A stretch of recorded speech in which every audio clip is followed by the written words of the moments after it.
আর বাকি অনেক পরিকল্পনা আছে আমাদের বাজেটে আমরা ঘোষণা করব। আপনারা একটু অপেক্ষায় থাকুন, একটু সাসপেন্সে থাকুন, সেটা চাই। সব বলে দেওয়া উচিত না। সম্পূর্ণ 1 বছরের পরিকল্পনা আগামী 22শে জুন রাজ্য বাজেটে রাখছি। আর সংকল্পপত্র আর যা যা আমরা বলে গেছিলাম আমরা পর্যায়ক্রমে সেটা করব। আমাদের কর্মচারীদের পে কমিশন 7 কমিটি গঠন করা হয়েছে।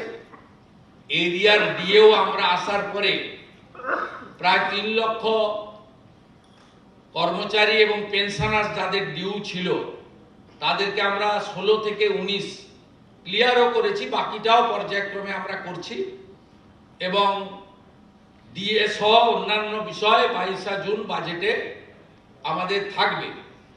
আমরা এটাও আপনাদের মাধ্যমে এবারে কর্মচারী শিক্ষকদের বড় অংশ তারা কিন্তু স্বচ্ছ নির্বাচনের ক্ষেত্রে গণতন্ত্র রক্ষা করার ক্ষেত্রে এগিয়ে এসেছেন।